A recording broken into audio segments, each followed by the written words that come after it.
China has always had a very firm control over silver. Well, now what's happened is that China, first of all, has withdrawn from supplying the West. That's the first thing. And the second thing is that from January the 1st, the export of silver is banned from China.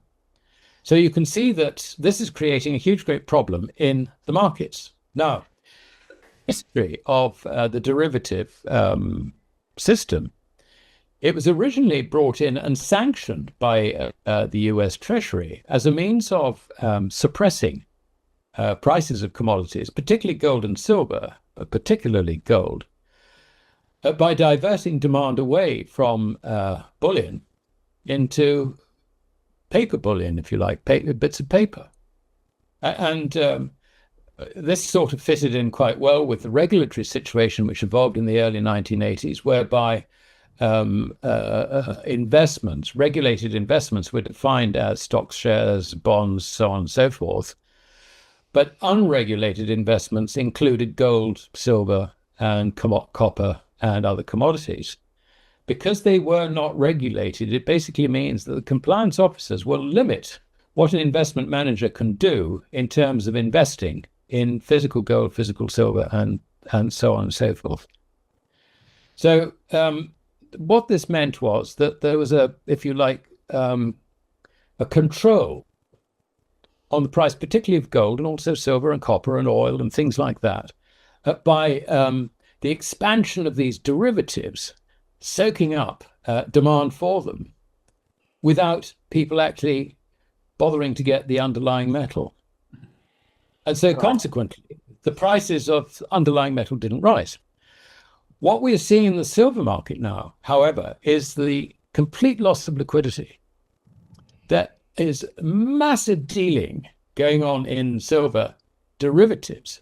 But of course, rather like a tire hitting the road, there comes a point, if you like, where people actually want the physical.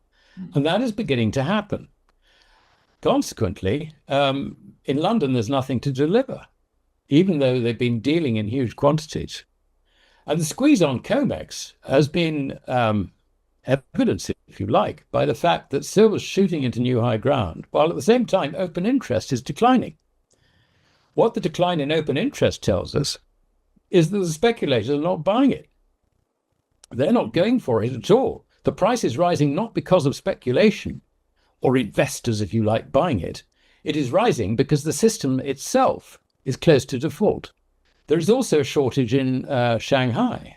And I'm looking at the combined stocks of the Shanghai Gold Exchange and also the Shanghai Futures Exchange.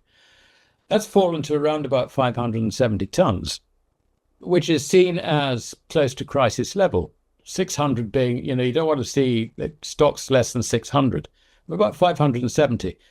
There's a little bit creeping back in. I saw overnight there's about 14 tons came in or was recorded as having come into the underlying bullion stocks. But it's still a very, very difficult situation. Now, the point about this is that the use of of derivatives to soak up demand for commodities, that story has now come to an end. And it's beginning to go into reverse. Now, just imagine you have got a large number of bullion banks, hedge funds, and all the rest of it who have positions one way or the other in derivatives. And these are now questioned as to their value.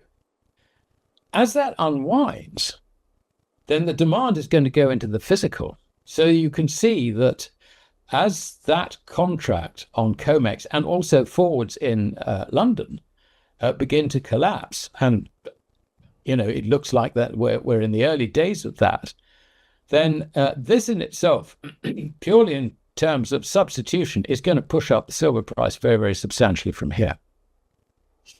So this is the importance of what we're seeing in silver.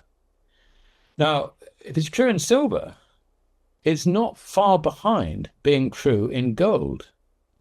Because again, if you look at open interest on COMEX, that's collapsed, while gold has been trading at close to the highest levels ever. This is an extraordinary situation. They're both becoming what have been described as Giffen goods. In other words, the normal laws of supply, demand, and price have been completely suspended. Instead, what happens is that as the price rises, it creates buyers and reduces supply, which pushes the price up even further. Yeah. And that's what we're seeing. And this is actually undermining. It started with silver. I think it's going to follow through into gold. I mean, all the indications are there that it will.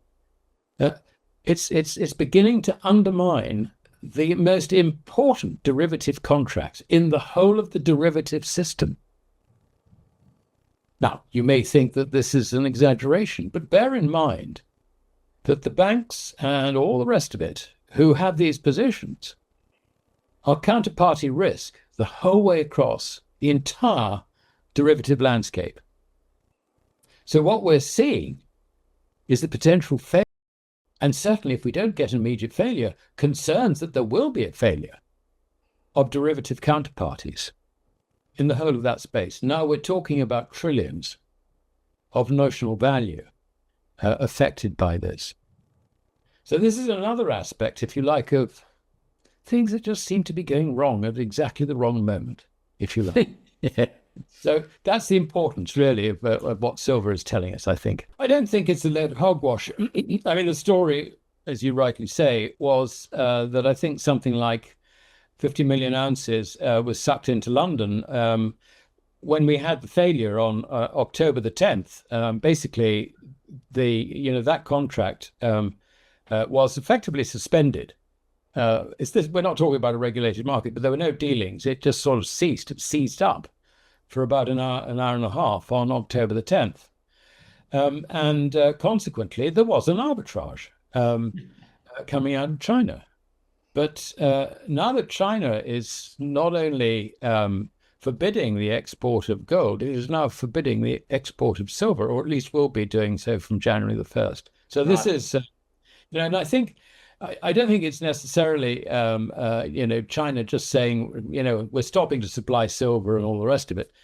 This is actually fitting in with their rare earths thing and critical minerals. And, so I think it's part of that wider policy. Yeah. I mean, the trouble is that also silver has become, or it is becoming, I don't know quite where we are. It's been recommended to the government that silver should be a critical mineral for the United States as well. So it's difficult to see that the United States, I would assume they've got some stocks. They won't tell us, of course. If they've got some stocks, I think that they'll probably tend to hold on to them. And this is the point about a Giffen good. Holders, rather than benefiting from a rising price, sort of take the view, oh my God, there's a shortage of this stuff. We better hold on to ours because we'll never get it back. So this is the problem, I think, that the market faces. I'm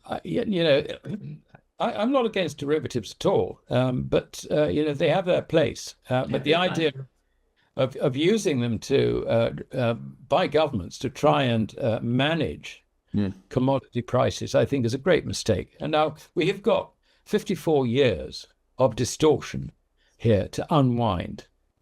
And I am certain in my own mind that the consequences of this will be spectacular.